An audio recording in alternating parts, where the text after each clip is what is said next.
தேர்தல் பிரச்சாரங்கள் பரபரப்பாக போயிட்டு இருக்கு. எப்படி சார் யாரோட கை ஓங்கி இருக்குதா? அது 350 வரும்னு நான் கொஞ்சம் கூட எதிர்பார்க்கல. அந்த 400 அவங்க சொன்னது இல்லை அத பாஜகவை பொறுத்த வரைக்கும் அளவில்லாத ரிசோர்ஸஸ் இருக்கு. மணி பவராக இருக்கட்டும், நம்ம பார்த்தோம் எலக்ட்ரல் பாண்ட்ல எல்லா எதிர்கட்சிகளுக்கும் சேர்ந்து எவ்வளோ போச்சு, பாஜக எவ்வளோ போச்சுன்னு. அதான் நான் திருப்பி சொல்றேன், எலெக்ஷன்ல நம்ம பார்க்கறது மெஜாரிட்டி எவ்வளோ வரும், யாருக்கு வருங்கிறது. ஆனால் ஆட்சி அமைக்கிறது இறுதியாக பாஜகவாக தான் இருக்கும். ராகுல் காந்தியோட அந்த பாத யாத்திரை நிச்சயமா இது எல்லாமே கொஞ்சம் ஒரு வலுவான அணியில இருக்கு. இப்போ அவரோட பிரச்சாரங்கள் பெரிய அளவில் பேசப்படுது அப்படின்லாம் பேச வருது. நிச்சயமா காங்கிரஸ் சென்ற முறையை விட கூடுதலாக இடங்கள் பெறுவார்கள். சார், மோடியோட சமீபத்திய பேச்சுக்கள் அப்படின்றது தொடர்ந்து ஒரு விதமான ஒரு பதற்றத்தை கிளப்புற மாதிரி இருக்கு. தேர்தல் ஆணையம் இதை ரொம்ப அமைதியாக கேட்குறாங்க, பாரபட்சம் இல்லாமல் பாரபட்சமாக செயல்படுறாங்க அப்படின்ற மாதிரி விமர்சனங்கள் இல்லைங்க. முதல்ல பிரதமர் இந்த மாதிரி பேசுறது ரொம்ப வருத்தம் அளிக்கிறது. அது ஏதோ ஒரே ஒரு நாள் பேசினார்னா கூட இல்லை, கிட்டத்தட்ட அதுதான் கேம்பெயினே.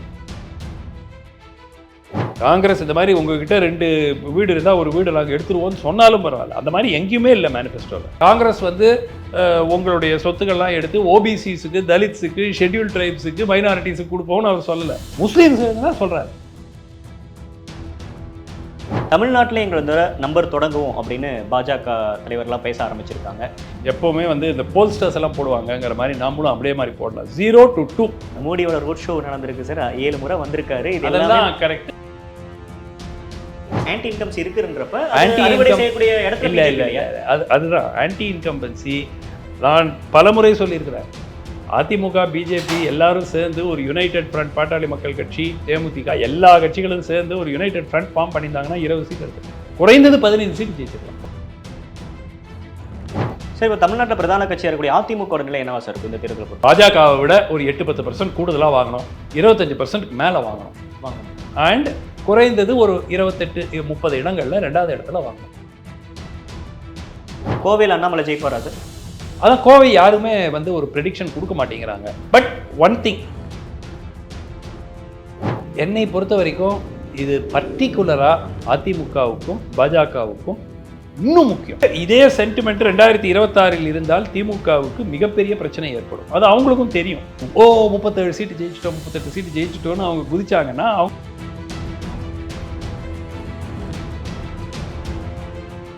அனைவருக்கும் வணக்கம். இன்றைய சிறப்பு நேர்காணலில் நம்மோடு இணைந்திருக்கிறார் அரசியல் விமர்சகர் சுமன் சீதாராமன் அவர்கள். சார் வணக்கம். வணக்கம் பிரதீப். தேர்தல் பிரச்சாரங்கள் பரபரப்பாக போயிட்டு இருக்கு. 6ஆம் கட்ட தேர்தலும் நடக்க போகுது, 58 தொகுதிகளுக்கு நடக்க போகுது. எப்படி சார் யாரோட கை ஓங்கி இருக்குதா பார்க்குறீங்க? தேர்தல் தொடங்குற காலகட்டத்தில் நிச்சயமாக பிஜேபி கை தான் ஓங்கி இருந்தது. அதில் ஆல் இண்டியா லெவலில் இப்போ அது ஓரளவுக்கு ஒரு நெருக்கமான போட்டி. இன்றும் நான் ஒரு ஃபேவரட் அப்படின்னு இருக்கணும்னா என்டிஏ தான் ஆட்சி அமைக்கிறதுக்கான வாய்ப்புகள் அதிகம். அது மெஜாரிட்டி வருமா, மெஜாரிட்டி வராதா, இல்லை 300 வருமா, அதெல்லாம் அது 350 வரும்னு நான் கொஞ்சம் கூட எதிர்பார்க்கல. அந்த 400 அவங்க சொன்னது இல்லை அதெல்லாம் அவங்களே நிறுத்திட்டாங்க அதை பற்றியெல்லாம். பட் மெஜாரிட்டி வருமா வராதா அப்படின்னாக்கா என்னை பொறுத்த வரைக்கும் மெஜாரிட்டி வருதோ வரலையோ ஆட்சி அவங்க தான் அமைப்பாங்க. ஏன்னா கூட வரக்கூடிய கட்சிகள் என்று கருதப்படும் கட்சிகள் நிறைய இருக்காங்க. ஸோ எனக்கு அதுதான் எல்லாருக்கும் 2 விஷயம். ஒன்று யார் தேர்தலில் வெற்றி பெறுகிறார்கள், 2வது யார் ஆட்சி அமைக்கிறாங்க. 2ம் ஒன்று தானே சார்? 2ம் ஒன்றுங்கிறது இந்த பர்டிகுலர் கேஸில் ஒரு உதாரணத்துக்கு சொல்கிறேன். என்டிஏவே ஒரு வேளை 250 240 டோட்டலாக எடுத்துக்கங்க. இப்போ இந்த 35 வெளியிலேருந்து வராது, வாங்கணும், ஷுவராக வரும்.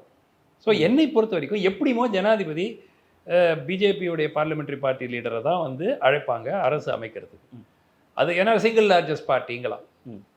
அப்போ ஒருவேளை இந்தியா அலையன்ஸ் நாங்கள் எதிர்த்து ஒரு கூட்டணி அப்படின்னு சொன்னாங்கன்னா கூட அந்த இந்தியா அலையன்ஸ் கூட்டணியில் இல்லாத கட்சிகள், உதாரணத்துக்கு இப்போ மம்தாவுடைய இது இந்தியா அலையன்ஸில் இருக்கா இல்லையாங்கிறது நாளைக்கு ஜனாதிபதி முடிவெடுக்க வேண்டிய ஒன்று. ஏன்னா எதிர போட்டிடுறாங்க. ஆம் ஆத்மி கட்சி பஞ்சாபில் காங்கிரஸ் இதுதான் போட்டிடுறாங்க, கம்யூனிஸ்ட் கேரளாவில் போட்டிடுறாங்க. ஸோ இதையெல்லாம் நான் எப்படி ஏற்றுக்க முடியும்னு ஜனாதிபதி சொன்னால் அது ஒன்றும் பண்ண முடியாது. பட் ஆதரவு தரேன் அப்படின்றப்ப அவங்களால தவிர்க்க முடியாது. இல்லை உங்களுக்கு first of all government formation majority வரலைன்னா அது நாளை காலைக்குள்ளே உங்களுக்கு ஆதரவு திரட்டிட்டு வாங்கன்னு இல்லை. 2 வாரம் டைம் கொடுக்குறோம் அரசு அமைக்கிறதுக்குன்னா அந்த டைமில் யார் யார் இழுப்பாங்க, யார் பேசுவாங்க. பாஜகவை பொறுத்த வரைக்கும் அளவில்லாத ரிசோர்ஸஸ் இருக்குது. அது வந்து கணக்கே இல்லாத ஒரு பிரம்மாண்ட மணி பவராக இருக்கட்டும். நம்ம பார்த்தோம் எலக்ட்ரல் பாண்டில் எல்லா எதிர்கட்சிகளுக்கும் சேர்ந்து எவ்வளோ போச்சு, பாஜகவுக்கு எவ்வளோ போச்சுன்னு. அதே மாதிரி அதிகார பலம் இருக்கிறது. இன்ஸ்டிடியூஷன்ஸ், எல்லா இன்ஸ்டிடியூஷனும் கிட்டத்தட்ட அவங்க கையில் இருக்குது. ஸோ இதை அதான் நான் திருப்பி சொல்கிறேன், இது எலெக்ஷனில் நம்ம பார்க்குறது மெஜாரிட்டி எவ்வளோ வரும், யாருக்கு வருங்கிறது. ஆனால் ஆட்சி அமைக்கிறது இறுதியாக பாஜகவாக தான் இருக்கும். அது அந்த ஆட்சி நிற்குமா அது வேற தனி பேச்சு, அது நம்பர்ஸை பொறுத்து. பட் என்னை பொறுத்த வரைக்கும் என்டிஏ ஒரு ஆட்சி அமைக்கக்கூடிய ஒரு சிச்சுவேஷனில் இருப்பாங்க. பட் தேர்தலில் வெற்றி பெறாவிட்டாலும் அந்த பொசிஷன் தான் இருக்கும். சார், பட் 10 வருஷம் ஆட்சியில் அப்படின்றப்ப வேலை வாய்ப்பின்மை, விலைவாசி உயர்வு, அதுக்கப்புறம் ஊழல் அப்படின்றப்ப எலக்ட்ரல் பாண்ட், இது மாதிரியான அதிருப்திகள் கிரவுண்டில் இருக்குது அப்படின்னு தானே சார் தகவல்கள்லாம் வருது? இல்லைங்க, இதில் என்ன சிக்கலாக இருக்குன்னா, வட மாநிலங்களில் இப்போ தென் மாநிலங்களை பொறுத்த வரைக்கும் சென்ற முறை 27 இடங்கள் பாஜக வெற்றி பெற்றாங்க. இந்த வாட்டி ஒரு 20 இடங்கள் வரலாம் அப்படிங்கிறது தான் எதிர்பார்ப்பு. இல்லை ஒரு 22, 23, பெரிய வித்தியாசம் இருக்காது சென்ற முறைக்கும் இந்த முறைக்கும். எங்கு வித்தியாசம் என்றால் வட மாநிலங்கள். ஸோ வட மாநிலங்களில் என்னன்னா 55%, 60%, குஜராத்லலாம் 70% வாக்குகள் பாஜக. ஸோ அதில் ஒரு பெரும் எதிர் அலை வந்து ஒரு 15% போச்சுன்னு வச்சுக்கோங்க. அப்போ கூட அவங்க வெற்றி பெறக்கூடிய ஒரு நிலையில் இருக்காங்க பல மாநிலங்கள். ஸோ உதாரணத்துக்கு மத்திய பிரதேஷ் எடுத்துக்கங்க, 56-57%, 10% ஓட்டு குறையுதுன்னு வச்சுக்கோங்க. அப்போவும் 50%. 50% வாங்கினீங்கன்னா நீங்கள் தான் ஜெயிக்கணும். ஓகே. ஸோ காங்கிரஸ் வந்து 36-38ங்கிறது, அது ஒரு 44-45க்கு போனால் கூட பெருமளவில் வெற்றி பெறுவதற்கான வாய்ப்புகள் இல்லை. பட் 2019 பார்க்குறப்ப காங்கிரஸ் ஓவராலாகவே ஒரு 52 சீட்டு தான் சார் வாங்கியிருந்தாங்க. பட் இப்போ வந்து ராகுல் காந்தியோட அந்த பாத யாத்திரை நிச்சயமாக இது எல்லாமே கொஞ்சம் ஒரு வலுவான அணியில் இருக்குது. இப்போ அவரோட பிரச்சாரங்கள் பெரியதளவில் பேசப்படுது அப்படின்லாம் பேச வருது. நிச்சயமாக காங்கிரஸ் வந்து சென்ற முறையை விட கூடுதலாக இடங்கள் பெறுவார்கள்.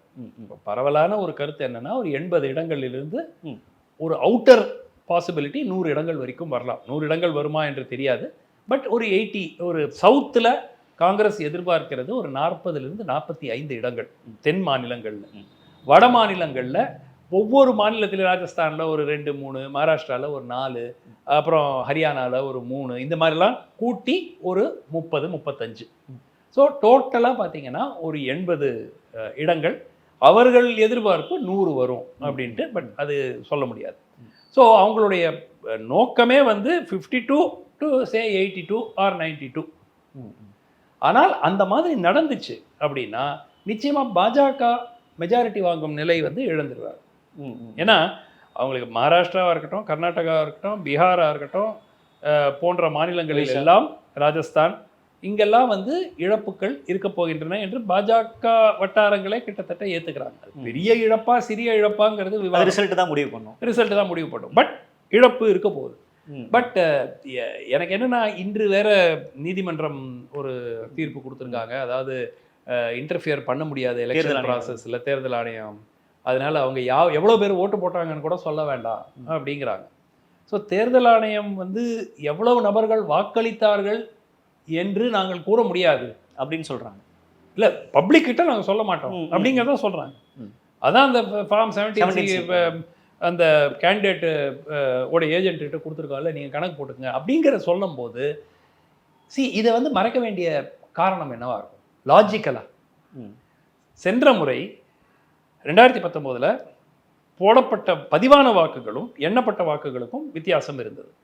அதை வந்து ஜேர்னலிஸ்ட் பாயிண்ட் அவுட் பண்ணி தேர்தல் ஆணையத்திடம் ஒரு எக்ஸ்பிளனேஷன் கேட்டாங்க. உடனே வந்து அந்த டேட்டாவை தேர்தல் ஆணையம் வெப்சைட்லேருந்து எடுத்துட்டாங்க. ஸோ அதுதான் அந்த ரியாக்ஷன். ஸோ அது இந்த வாட்டியும் அதே மாதிரி வருமோ அப்படிங்கிற, பட் எப்படி வரும் அப்படிங்கிறது எனக்கு புரியல. தமிழ்நாட்டில் ஒரு 4 தொகுதிகளில் போடப்பட்ட வாக்குகளை விட 10,000 வாக்குகள் கூடுதல். ஒரு இடத்துல 18,000, ஒரு இடத்துல 17,000, தருமபுரியில், ஸ்ரீபெரும்புதூர்லாம் போன வாட்டி கூடுதல் வாக்குகள் எண்ணப்பட்டன. எங்க பதிவானதே வந்து 4 லட்சம் வாக்குகள், எப்படிங்க 4,18,000 வாக்குகள் எப்படிங்க எண்ண முடியும்? ஸோ இந்த மாதிரி பிரச்சனைகள். ஸோ கிட்டத்தட்ட ஒரு 220 இடங்களில் இந்த மாதிரியும், ஒரு 80-100 இடங்கள்லையோ எண்ணப்பட்ட வாக்குகள் கம்மி. பதிவானது அதிகம், எண்ணப்பட்டது கம்மி.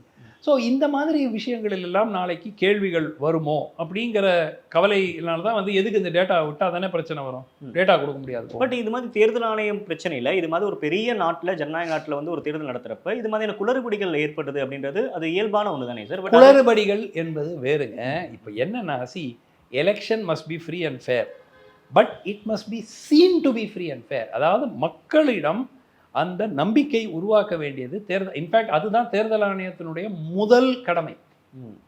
இந்த தேர்தலை நாங்கள் நேர்மையாகவும் நியாயமாகவும் நடத்துகிறோம் என்று. எவ்வளவு பேர் ஓட்டு போட்டோன்னு நாங்கள் உங்ககிட்ட சொல்ல மாட்டோம்ங்கிறது எத்தகைய அணுகுமுறைங்கிறது கேட்குறீங்க. ஒவ்வொரு தேர்தல் நீங்கள் 2014, 19 கூட ஒவ்வொரு தேர்தல் ரவுண்டு முடிஞ்சப்புறம் ஒரு ப்ரெஸ் கான்ஃபரன்ஸ் வைப்பாங்க. ப்ரெஸ் கான்ஃபரன்ஸ் வச்சு தேர்தல் ஆணையர்கள், ஈவன் சீஃப் எலெக்ஷன் கமிஷனர் இல்லைன்னா கூட யாராவது ஒரு தேர்தல் ஆணையர் அங்கே உட்காந்துக்கிட்டு மீடியா கேள்வி கேட்பாங்க. இதுக்கு என்ன அரேஞ்ச்மெண்ட் பண்ணியிருக்கீங்க, அதுக்கு என்ன அரேஞ்ச்மெண்ட் பண்ணியிருக்கீங்க, பேராமிலிட்ரி ஃபோர்ஸஸ் எவ்வளோ அனுப்புறீங்க. இந்த தேர்தல் தொடங்கினோடனே தொடங்கின நாளில் இருந்து எவ்வளோ ப்ரெஸ் கான்ஃபரன்ஸ் அட்ரஸ் பண்ணியிருக்காங்க. ஏன்னா ப்ரெஸ் கான்ஃபரன்ஸ் வந்தால் இந்த கேள்வி எல்லாம் வரும், அதுக்கு பதில் சொல்ல முடியாது.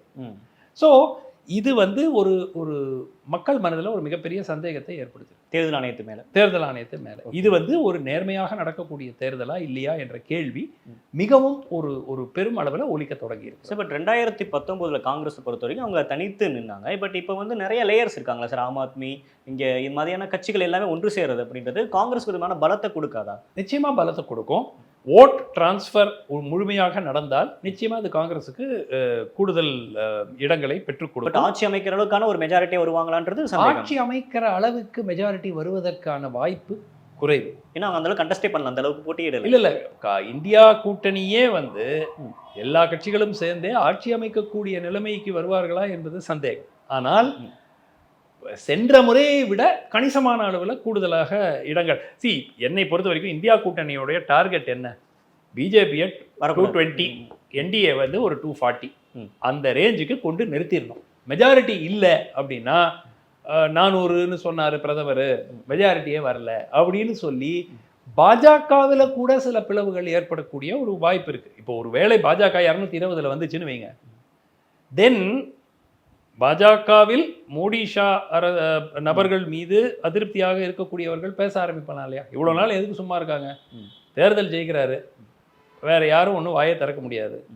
ஸோ தேர்தலில், அதுவும் பொது தேர்தலில் தோல்வி அடைந்தால் ஆர் மெஜாரிட்டி கிடைக்காவிட்டால் நிச்சயமாக அந்த குரல்கள் ஒலிக்க ஆரம்பிக்கும். போது சிவராஜ் சிங் சௌஹான் சைட்லைன் ஆயிட்டாரு, வசுந்தரா ராஜே சைட்லைன் ஆயிட்டாரு, நிதின் கட்கரியுமே சைட்லைன். நிதின் கட்கரியும் பெருசா ஒன்றும் அவர் முக்கியத்துவம் கொடுத்த மாதிரி தெரியல. ஆமா, அதுக்கப்புறம் இவங்க சத்தீஸ்கர்ல ரமன் சிங் இருந்தாங்க, அவருங்க சைட்லைன் ஆயிட்டாங்க. ஸோ நிறைய பேர் இந்த மாதிரி ஓரங்கட்டப்பட்ட நபர்கள், நிறைய நபர்கள் இருக்காங்க. முன்னாடி அந்த அந்த வயசான அந்த ப்ரீவியஸ் ஜெனரேஷன் லீடர்ஸை ஓரங்கட்டினாங்க. அத்வானியோ, முரளி மனோகர் ஜோஷி, யஷ்வந்த் சின்ஹா, ஜஸ்வந்த் சிங், அவங்களெல்லாம் ஓரங்கட்டினாங்க. இப்போ இவங்க எல்லாம் ஓரங்கட்டும் போது இவர்களெல்லாம் சிலர் வந்து திரு மோடியை விட வயதில் குறைந்தவர்கள். சிவராஜ் சிங் சௌஹான்லாம் மோடியை விட வயதில் குறைந்தவர். ஸோ நீங்கள் சைட்லைன் பண்ணும்போது நிச்சயமாக வந்து அது அவங்க வந்து அதிருப்தி எப்போ வெளிப்படுத்துவாங்கங்கிறது நம்ம சொல்ல முடியாது. அரசியல் அது கணிக்கவே முடியாது, கணிக்கவே முடியாது. பட் அவங்க வந்து மோடி, அமித்ஷா அப்படின்ற அந்த பிம்பம் அது மக்கள் மத்தியில் அதை கொண்டு போய் சேர்க்கறதுனால அது எடுபடுது அப்படின்னு அவங்க நம்புறாங்கல்ல சார்? பட் இந்த எலெக்ஷன்ல அது கை கொடுக்காது. தேர்தல் வெற்றி தான் இது எல்லாத்துக்குமே காரணம். எல்லோரும் கை கட்டி வாய் பொத்தி இருப்பதன் காரணம் தேர்தல் வெற்றி. தேர்தலில் இவர் ஜெயிச்சிருவாரு, ஜெயிச்சிட்டாருன்னா அவருடைய ஆட்சி அமையும்.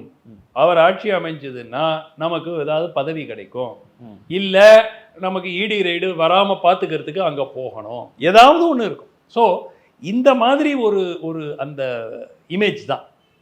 ஸோ இது வந்து it is more by fear, பயத்தினுடைய அடிப்படையிலையும் ஒரு எதிர்பார்ப்பு ஏதாவது பதவி கிடைக்கும் அப்படிங்கிறது. ஸோ அந்த மெஜாரிட்டி வரவில்லை என்றால் எப்படி ரியாக்ஷன் இருக்குங்கிறது யாராலையும். பாஜகக்குள்ளேயே ஒரு அதிருப்திகள் வர ஆரம்பிக்கும். அதிருப்தி வர ஆரம்பிக்கும்னா நான் என்ன சொன்னேன், அடுத்த நாளே வரும்னு இல்லை, கொஞ்சம் நாட்கள் ஆகலாம். இது ஃபர்ஸ்ட் என்னன்னா, இப்போ உங்களுக்கு ஒரு உதாரணத்துக்கு 240 வந்துச்சுன்னு வைங்க, என்டிஏக்கு யாரோ 2 பேர் வெளியிலேருந்து சப்போர்ட் கொடுக்குறாங்க, ஆட்சி அமைச்சராங்க. ஆட்சி அமைத்த பிறகும் இந்த மாதிரி நான் நினைத்தது தான் செய்வேன் அப்படிங்கிற மாதிரி ஆட்சி செய்ய முடியாது. ஏன்னா உங்களுக்கு ஒரு கடிவாளம், அந்த கூட்டணி யார் ஆதரவு கொடுக்குறாங்களோ அவங்க ஒரு பிரேக்கை போடுவாங்க, உங்கள் கட்சியிலேயே சில பேர் பிரேக்கை போட ஆரம்பிப்பாங்க. ஸோ இதெல்லாம் வரும். ஸோ அது வரத்துக்கு கொஞ்சம் நாள் ஆகும். ஏன்னா பிஜேபியில் இருக்கிற வேற யாராவது கூட இப்போ உடனே வந்து போட்டை வந்து ராக் பண்ண மாட்டாங்க. ஆட்சி அமைச்சிட்டு ஒரு 3 மாதம் பார்க்கலாம், 6 மாதம் பார்க்கலாம். அதுக்கப்புறம் ஏதாவது ஒரு நடவடிக்கை இருந்தாக்க அவங்களுக்கு எதிர்த்து ஒரு குரல் பேசுவாங்க. அந்த மாதிரி ஒரு சிச்சுவேஷன் வரும். சார், மோடியோடைய சமீபத்திய பேச்சுகள் அப்படின்றது தொடர்ந்து ஒரு விதமான ஒரு பதற்றத்தை கிளப்புற மாதிரி இருக்கு. தேர்தல் ஆணையம் இதை வந்து ரொம்ப அமைதியாக கேட்குறாங்க, பாரபட்சம் இல்லாமல் பாரபட்சமாக செயல்படுறாங்க அப்படின்ற மாதிரி விமர்சனங்களும் இல்லைங்க. முதல்ல பிரதமர் இந்த மாதிரி பேசுறது ரொம்ப வருத்தம் அளிக்கிறது, ரொம்ப ரொம்ப வருத்தம் அளிக்கிறது. எனக்கு நினைவு தெரிஞ்சு எந்த இந்திய பிரதமரும் முன்னாடி இந்த மாதிரி ஒரு சமுதாயத்திற்கு எதிராக இத்தகைய பேச்சுக்கள் வந்து பேசினதே கிடையாது. அது என்ன வருத்தம் அப்படின்னாக்கா, அது ஏதோ ஒரே ஒரு நாள் பேசினார்னா கூட இல்லை, கிட்டத்தட்ட அதுதான் கேம்பெயினே. இந்த அந்த முதல் ஃபேஸை தவிர முதல் கட்ட வாக்குப்பதிவுக்கு தாண்டின பிறகும் முழுமையாக இந்த இத்தகைய பிளவு அரசியல், டிவிசிவ் பாலிடிக்ஸ், அது முஸ்லீம்களாக இருக்கட்டும், இல்லை வட மாநிலம் வர்சஸ் தென் மாநிலமாக இருக்கட்டும், ஒரிசால பாண்டியனை இது பண்ணுறதுக்கு தமிழ்நாட்டு அதை பற்றி பேசுகிறதா இருக்கட்டும், இல்லாட்டி எஸ்சி எஸ்டி ஓபிசிக்கு கொடுக்க வேண்டியது எல்லாத்தையும் எடுத்து ஜிஹாதி ஓட் பேங்க்குக்கு கொடுத்துருவாங்கன்னு சொல்கிறதா இருக்கட்டும், இதெல்லாம் வந்து எல்லா தேர்தல்லையும் இத்தகைய பேச்சுக்கள் வரும். ஆனால் யார் பேசுவாங்கன்னா, 3ஆம் கட்டத்தில் இருக்கக்கூடிய தலைவர்கள். ஒரு கட்சியில் first rank second rank leaders இந்த மாதிரி பேசவே மாட்டாங்க. இந்த தேர்ட் ரங்க் லீடர்ஸ் இருக்காங்க பாருங்க, அவங்க பேசுவாங்க, பிளாட்ஃபார்ம் ஸ்பீக்கர்ஸ். இப்போ நமக்கு தமிழ்நாட்டிலேயே நமக்கு தெரியும், அது பல ஆண்டு காலமாக பார்த்துட்டு இருக்கோம். பட் டாப் லீடர்ஸுக்கு இந்த மாதிரி பேச மாட்டாங்க. இந்த மாதிரி பேசுறதுங்கிறது வந்து ரொம்ப அவங்க ஜெயிச்சிருவாங்க, மெஜாரிட்டி வர அளவுக்கு அவங்களுக்கு 10 வருஷம் ஆட்சி இருந்திருக்கு அப்படின்றப்ப இது மாதிரியான பேச்சுக்கள் பேச வேண்டிய அவசியம் இல்லை. மெஜாரிட்டி உறுதியாக வரும் என்ற நம்பிக்கை அவர்களுக்கு இருந்தால் இந்த மாதிரி பேச வேண்டிய அவசியமே கிடையாது. அவசியமே, ஒரு 2 எருமை இருந்தால் ஒரு எருமை எடுத்துகிட்டு போயிடுவாங்க. இதெல்லாம் வந்து பேச வேண்டிய அவசியமே கிடையாது. அது factually it is not true. இப்போது காங்கிரஸ் இந்த மாதிரி உங்ககிட்ட 2 வீடு இருந்தால் ஒரு வீடு நாங்கள் எடுத்துருவோம்னு சொன்னாலும் பரவாயில்ல, அந்த மாதிரி எங்கேயுமே இல்லை மேனிஃபெஸ்டோவில். உங்கள் அசெட்ஸை எடுத்து நாங்கள் ரீடிஸ்ட்ரிபியூட் பண்ணுவோம் அப்படின்னு சொல்லவே இல்லை. Resources of the country, weaker sections, அதுவும் முஸ்லீம்ஸ்னு மட்டும் சொல்லலை, தலித்து சொல்லியிருக்காங்க, ஓபிசி சொல்லியிருக்காங்க, ஷெட்யூல் ட்ரைப் சொல்லியிருக்காங்க, அப்புறம் மைனாரிட்டி சொல்லியிருக்காங்க. ஸோ அதை நீங்கள் திருப்பி அவர் வந்து அதை இப்போ காங்கிரஸ் வந்து உங்களுடைய சொத்துக்கள்லாம் எடுத்து ஓபிசிஸுக்கு, தலித்ஸுக்கு, ஷெட்யூல் ட்ரைப்ஸுக்கு, மைனாரிட்டிஸுக்கு கொடுப்போம்னு அவர் சொல்லலை, முஸ்லீம்ஸுக்கு தான் சொல்கிறார். அதுதான் வந்து factually it is not correct statement also. Sir, India கூட்டணி பொறுத்த வரைக்கும் எவ்வளோ சார் நம்பர் வாங்குவாங்க நீங்கள் யூகிக்கிறீங்க? 6 கட்டம் வச்சு இன்னும் 2 கட்டம் இருக்குங்க. ஸோ இன்னொரு கிட்டத்தட்ட ஒரு 100 சீட்டுக்கு மேலே இன்னும் வாக்குப்பதிவு நடைபெற இருக்கிறது. நான் நாளைக்கு வந்து உங்களுக்கு இதில் ஹரியானாவில் 10 சீட்டு, டெல்லியில் 7 சீட்டு, அதுக்கப்புறம் பெங்காலில் 8, உத்தரப்பிரதேஷில் 14, பீகாரில் கொஞ்சம், இங்கெல்லாம் வந்து 57-58 சீட்டு நாளைக்கு இருக்குது. அதில் பர்ஃபார்மன்ஸ் பர்டிகுலராக நான் பார்க்குறது கீயாக ஒரு 6 ஸ்டேட்டு தாங்க. மற்ற ஸ்டேட்லலாம் பெரிய ஒரு மாற்றம் இருக்கும்னு நான் எதிர்பார்க்கல. நான் பார்க்குற ஸ்டேட் வந்து மகாராஷ்டிரா, நான் பார்க்குறது கர்நாடகா, நான் பார்க்குறது பீகார், நான் பார்க்குறது உத்தரப்பிரதேஷ். ஏன்னா இந்த 4 ஸ்டேட்டில் டைனாமிக்ஸு, இதில் எக்கச்சக்கமான சீட்டு வேறு இருக்குது, ரைட்டா? ஸோ இப்போ உத்தரப்பிரதேசில் உதாரணத்துக்கு பாஜக 60 சீட்டு தான் வருதுன்னு வச்சுக்கோங்க, மெஜாரிட்டி வராது. ஏன்னா உத்தரப்பிரதேசில் அவங்களுக்கு 20 சீட்டு இழக்கிறாங்கன்னா பீகாரில் குறைஞ்சது ஒரு 8 சீட்டு போகும். மகாராஷ்டிராவில் ஒரு 10 சீட்டு போகும். ஸோ அவங்களோட தாக்கம் இங்கே பீகார்லேயே எதிரொலிக்குமா? நிச்சயமாக எதிரொலிக்கும். அந்த மாதிரி ஒரு சென்டிமெண்ட் கிரவுண்டில் இருந்துச்சுன்னா பீகாரில் என்ன பிரச்சனை? நிதிஷ்குமாருக்கு எதிர்ப்பு அதிகம், பாஜகவுக்கு எதிர்ப்பு அவ்வளோ அதிகம் கிடையாது. நிதிஷ்குமாரை பிடிக்காதவங்க நிறைய பேர் இருக்காங்க. ஸோ ஜேடியு கேண்டிடேட்ஸ் வந்து செலக்டிவாக தோற்கடிக்கப்படுவார்கள் அப்படின்னு ஒரு தியரி இருக்குது. இன்னொரு தியரி என்னென்னா, ஜேடியு பெருமளவில் தோத்துச்சுன்னா ஜேடியுவை முடுங்கிடுவாங்க பிஜேபி அப்படின்னு ஒரு தியரி இருக்குது.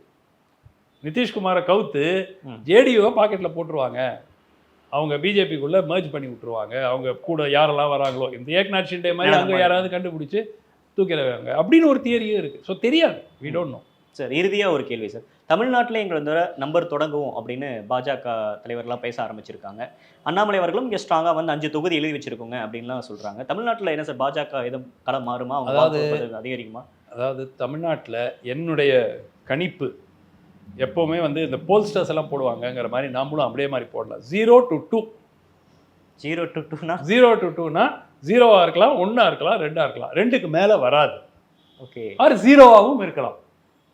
ஸோ இப்போ 5 சீட் வருமா என்று கேட்டால் நிச்சயமாக என்னை பொறுத்த வரைக்கும் வராது. மோடியோட ரோட் ஷோ நடந்திருக்கு சார், 7 முறை வந்திருக்காரு. இது அதெல்லாம் கரெக்டு. பட் என்னுடைய எதிர்பார்ப்பு, இது வந்து திமுக அரசு மீது மக்கள் வைத்திருக்கிற ஒரு பிரம்மாண்ட நம்பிக்கையினால வர வாக்கு கிடையாது. அதனால தான் ஆன்டி இன்கம்ஸ் இருக்குன்றப்ப அறுவடை செய்யக்கூடிய இடத்துல பிஜேபி இல்லையா? அதுதான் ஆன்டி இன்கம்பன்சி. நான் பலமுறை சொல்லியிருக்கிறேன், அதிமுக பிஜேபி எல்லாரும் சேர்ந்து ஒரு யுனைடெட் ஃப்ரண்ட், பாட்டாளி மக்கள் கட்சி, தேமுதிக எல்லா கட்சிகளும் சேர்ந்து ஒரு யுனைடெட் ஃப்ரண்ட் ஃபார்ம் பண்ணியிருந்தாங்கன்னா 20 சீட் எடுத்துக்கலாம், குறைந்தது 15 சீட் ஜெயிச்சிடலாம். ஓகே. முழுமையாக உங்களுக்கு கொங்கு மண்டலத்தில் ஸ்வீப் பண்ணியிருக்கலாம் இந்த அலையன்ஸு. தென் தமிழ்நாட்டில் சில இடங்கள் அண்டு வன்னியர் பெல்ட்லேயும் சில இடங்களில் அவங்க ஜெயிச்சிருக்கிறதுக்கான வாய்ப்பு இருந்தது, சந்தேகமே கிடையாது. அந்த அலையன்ஸ் பிரேக் ஆச்சு. ஸோ இன்னைக்கு அந்த 53% வாங்கின திமுக காங்கிரஸ் கூட்டணி 2019 இந்த முறை உதாரணத்துக்கு ஒரு 45% வாங்கலாம். 8% இழந்திருக்கிறார்கள்ங்கிறது பெரிய இழப்பு. 8% swing away is a big swing. ஆனால் அதை கவனிக்கணும்ன்றீங்களா பிஜேபி? அதை வந்து கவனிக்கணும்ன்றீங்களா டிஎம்கே? இதே சென்டிமெண்ட் 2026 இருந்தால் திமுகவுக்கு மிகப்பெரிய பிரச்சனை ஏற்படும். அது அவங்களுக்கும் தெரியும், நம்மளை விட அவங்க நல்லா உணர்றாங்க. இது 37 சீட்டு ஜெயிச்சிட்டோம், 38 சீட்டு ஜெயிச்சிட்டோம்னு அவங்க குதிச்சாங்கன்னா அவங்க குதிக்க மாட்டாங்க. பப்ளிக்கா பண்ணலாம், பட் பிரைவேட்டா அவங்க ஓட் ஷேரை பார்ப்பாங்க. ஓகே, எவ்வளவு பர்சன்டேஜ் வருது? 45% மேல வருதா? சென்ற முறை 2021 தேர்தலுக்கும் இப்போக்கும் திமுக ஓட் ஷேர், திமுகனா அந்த கூட்டணி ஓட் ஷேர் எவ்வளோ ஆக மாறி இருக்கிறது நிச்சயமா பார்ப்பாங்க. கம்மியாச்சு அப்படின்னா அதை தன்னை பரிசீலனை பண்ணிக்க வேண்டிய இடத்துல திமுக இருக்கு. இல்லை, பரிசீலனை பண்ணிக்க வேண்டிய ஆன்டி இன்கம்பன்சி எக்கச்சக்கமா இருக்குங்க. இந்த முறை எதிர்கட்சிகள் ஒருங்கிணைந்து இருந்திருந்தால் திமுக குறைந்தது 15, மேபி 20 இடங்கள் தோத்திருப்பாரு. இந்த 40ல் 50% தான் வந்திருக்கும். சரி, இப்போ தமிழ்நாட்டில் பிரதான கட்சியாக இருக்கக்கூடிய அதிமுக நிலை என்னவா சார் இருக்கும் இந்த தேர்தலை பொறுத்தவரை? அதிமுகவை பொறுத்த வரைக்கும் என்னை பொறுத்த வரைக்கும் அவர்களுடைய எய்ம் வந்து ஓட் ஷேர். ஓகே, பாஜகவை விட ஒரு 8-10% கூடுதலாக வாங்கணும், 25%க்கு மேலே வாங்கணும், அண்ட் குறைந்தது ஒரு 28-30 இடங்கள்ல 2வது இடத்துல வாங்கணும். 2வது இடத்த முதல் இடம் அப்படின்றது ஏதோ 2-3 இடங்கள் கூட வரமாட்டாங்க. முதல் இடம் சில இடங்களில் பரவலாக ஒரு கருத்து இருக்கிறது. உதாரணத்துக்கு கள்ளக்குறிச்சி போன்ற இடங்களில் அதிமுகவுக்கு ஒரு எட்ஜ் இருக்குன்னு ஒரு பேச்சு இருக்கிறது. பட் அது உறுதியாக அது வருமா என்று பொறுத்திருந்தான் பார்க்கணும். ஸோ ஒரு 3 சீட்டில் அவர்களுக்கு ஒரு நம்பிக்கை இருக்கிறது, அவர்களுக்கு 3 இடங்களில் வெற்றி வாய்ப்பு இருப்பதாக அவர்கள் கருதுகிறார்கள். பட் அது பொறுத்திருந்தான் பார்க்கணும். இந்த வாட்டி என்ன பிரச்சனைனா, சில தொகுதிகளில் ஒரு மும்முனை போட்டி என்று வரும். உதாரணத்துக்கு கோவை. ஆமாம், கோவையில் என்ன ஆயிடுச்சுன்னா 3 பேர் டஃப் கேண்டிடேட், 3 இப்போ டிஎம்கேக்கு கமிட்டட் ஓட் பேங்க் அங்கே இருக்கிறது. ஏடிஎம்கே அந்த ஸ்ட்ராங்காக, ஏடிஎம்கே நல்ல கேண்டிடேட் போட்டாங்க, நல்ல கேண்டிடேட் போட்டு அவர் வந்து அந்த ரூரல் பெல்ட்ல ப்ளஸ் ஏடிஎம்கே ஸ்ட்ராங் ஹோல்டு கோயம்புத்தூர்ல. ஆமாம், ஸோ பிஜேபிக்கும் அங்கே பேஸ் இருக்கு, ப்ளஸ் ஒரு ப்ராமினென்ட் கேண்டிடேட் ஓட் பேங்கும் அங்கே இருக்கு சார். கோயம்புத்தூர்னு கேட்டாலே கேட்காதீங்க, வேணாங்க, தெரியாதுங்க அப்படிங்கிற ரேஞ்சுக்கு வந்துருச்சு. So we don't know what is going to happen. பட் என்னை பொறுத்த வரைக்கும் பாஜக உடைய ஓட்ஸ் சீட் ஷேர் கேட்டிங்கன்னா 0 to 2 அப்படிதான். நான் கோவையில் அண்ணாமலை ஜெயிப்பாரா சார்? அதான் கோவை யாருமே வந்து ஒரு ப்ரெடிக்ஷன் கொடுக்க மாட்டேங்கிறாங்க. எக்ஸிட் போல்ஸ்டர்ஸும் சரி, அன்அஃபிஷியல் அஃபிஷியல் எதுவுமே வந்து யாருமே கோவை ஃபைனல் ஓவர் வரைக்கும் போகும், ஃபைனல் ஓவர் வரைக்கும். பட் ஒன் திங், கோயம்புத்தூர்ல ஒரு மிகப்பெரிய மார்ஜின் ஆஃப் விக்டரி இருக்காதுங்கிறது பரவலான கருத்து. யார் வெற்றி பெற்றாலும் ஒரு 20,000, 15,000, 25,000 அந்த மாதிரி சில 1000 வாக்குகளில் வெற்றி பெறக்கூடும் அப்படின்னு இருக்கே தவிர ஒரு 2.5 லட்சம் ஓட்டில் ஜெயிப்பாங்க அப்படிங்கிற மாதிரி இன்றைய சூழலில் பரவலான கருத்து அதுதான். உங்களுடைய அப்சர்வேஷன் வச்சுன்னு பார்க்குறப்ப இந்த தேர்தல் அப்படின்றது திமுக, அதிமுக, பாஜக 3 பேருக்குமே தமிழ்நாட்டை பொறுத்த வரைக்கும் ஒரு முக்கியமான ஒரு தேர்தலாக இருக்கும் அப்படின்னு புரிஞ்சுக்கலாமா சார்? என்னை பொறுத்த வரைக்கும் இது பர்டிகுலராக அதிமுகவுக்கும் பாஜகவுக்கும் இன்னும் முக்கியம். வாழ்வா சாவான்ற. ஏன்னா அவர்களுக்கு இப்போ அதிமுக பொறுத்த வரைக்கும் எடப்பாடி அவர்கள் தன்னுடைய ஆளுமையை நிரூபிக்க வேண்டிய ஒரு கட்டாயம். எஸ். பாஜகவை பொறுத்த வரைக்கும் அலையன்ஸாக உடைச்சி கிடிச்சு நாங்கள் தான் வந்து இனிமேல் தமிழ்நாட்டில் எல்லாம் அப்படிங்கிற ரீதியாக கொண்டு போனீங்க. அது வந்து சரியா தவறா, மக்கள் ஏற்றுக்கிட்டு இருக்காங்களா இல்லையா அது. ஸோ என்னை பொறுத்த வரைக்கும் திமுகவுக்கு இது அவ்வளோ குரூஷியல் கிடையாது. ஒரு 4 சீட்டு இழந்தால் கூட ஒன்றும் பெருசாக ஒரு. பட் ஓட் ஷேர் அவங்களுக்கு இம்பார்ட்டன்ட். ஓட் ஷேர் இம்பார்ட்டன்ட்னா அவங்க 26ஐ நோக்கும் போது இதெல்லாம் ரொம்ப முக்கியமாயிடும். ஏன்னா 26ல் இவங்க எங்கே இருக்க போகிறாங்க, என்ன பண்ண போகிறாங்க அப்படிங்கிறதுக்கு ஒரு ஸ்னாப்ஷாட். ஆனால் 2 வருஷம் இருக்குது. ஸோ 2 வருஷத்தில் ஒரு கவர்மெண்ட்டினுடைய இமேஜை சூப்பர் லெவலுக்கு கொண்டு போகலாம், அகல பாதாளத்துக்கும் கொண்டு போகலாம். ஸோ டைம் இருக்குது. திமுக வந்து இந்த இந்த தேர்தலுக்கு பிறகு ஒரு வேளை ஓட் ஷேர் குறைஞ்சிது, ஆனாலும் வெற்றி பெற்று விட்டார்கள் என்றால் கூட அவர்களுக்கு இந்த தவறுகளை கரெக்ட் செய்வதற்கு 2 ஆண்டு காலம் இருக்கிறது. ஓகே. ஸோ அதனால among the 3 parties least important election for DMK, but most important is for BJP and ADM. Okay sir, நிறைய விஷயங்கள் பகிர்ந்துக்கிட்டீங்க சார். நேரம் கொடுத்தமைக்கும் நன்றி. நன்றி.